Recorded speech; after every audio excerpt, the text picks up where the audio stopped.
Warning, this episode contains disturbing content that is sexual and violent in nature and involves minors. It may not be suitable for all listeners. Welcome to an all-new season of the True Crime Never Sleeps podcast. This season, we're diving into some of the most unusual missing person cases, from the shocking disappearance of Charlie Ross to the American Dyatlov Pass disappearances.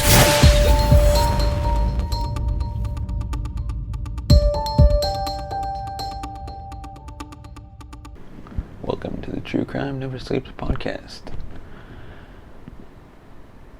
The podcast where I share true crime stories for your entertainment, but you might lose some sleep after listening to some of these stories. I'm your host, Larry Lease, and after reading about true crime stories, I condense all the content and bring you valuable information to you. To stay up to date with all my content, check out our Twitter page at True Crime NS, and subscribe to the podcast on your favorite podcast platform, and find us on YouTube by searching True Crime Never Sleeps. This show is sponsored by Poddex. Visit poddex.com, use promo code TCNS for 10% off your order. The link will be in the description. Today's episode will be another case of a mysterious murder and disappearance of Alonzo Brooks. I keep emphasizing the fact that disappearances are always a pain to people's families and friends.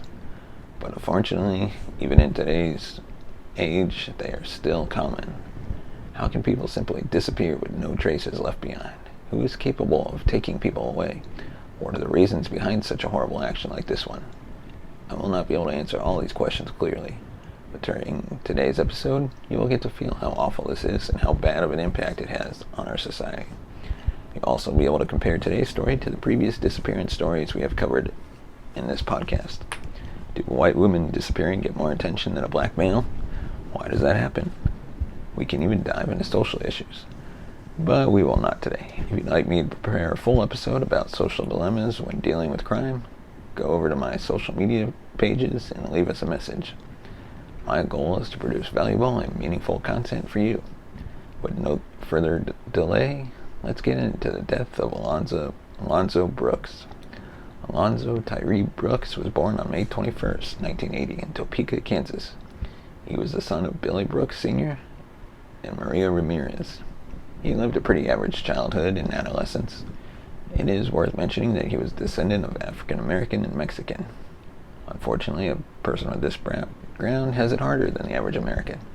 But regardless of the challenges, Alonzo was always an honest man who loved his friends and family. He always worked really hard to provide a good life for himself and for his family. He was on the right path to being a successful and honest man. He worked as a custodian for Countryside Maintenance in Gardner, Kansas, which comes to show us that he was close to his hometown and wanted to be around there. There's no doubt that very soon he would be giving back to his community and making it an even better place to live. But because of an unfortunate sequence of events, Alonzo disappeared mysteriously at the age of 23. What exactly happened? Why? Who? These are questions his loved ones still ask themselves and the authorities. But just like most cases of disappearances, it's very unlikely to find the person alive after 72 hours. It is still possible to find answers and evidence, but it becomes harder and harder after each day goes by. On Saturday, April 3rd, 2004, Alonzo traveled to a party in, I'm guessing La Saint-Denis, 50 miles south of Gardner, the town he used to work. It was a Saturday, and they wanted to have a good time, enjoy a few drinks, and have fun. Alonzo had 3 close friends with him. One of his friends was identified as Justin Sprague. Remember when I mentioned that things were harder than usual for him because of his looks and racial background? Well, the issue goes to the next level at the party when some racial slurs were uttered towards Alonzo.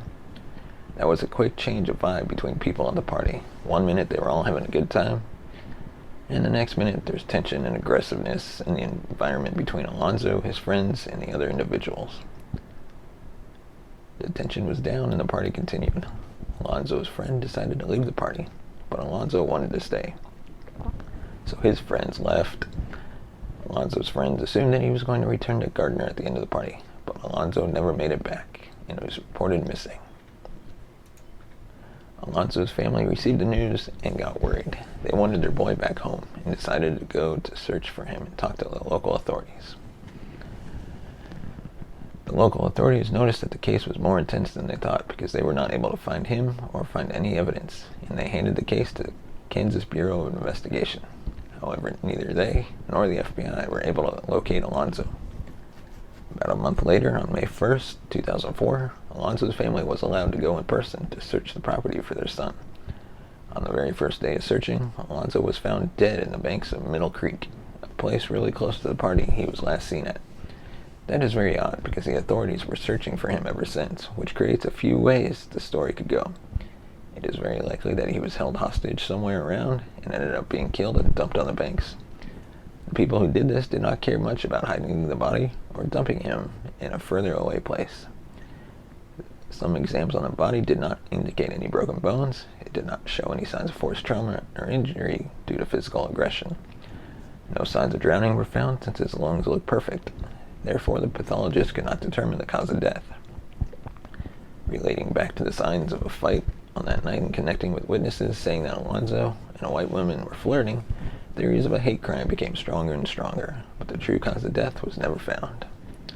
Over 16 years went by and the FBI did not give up on the case, reopening the case and offering a $100,000 reward for useful information to Alonzo's death.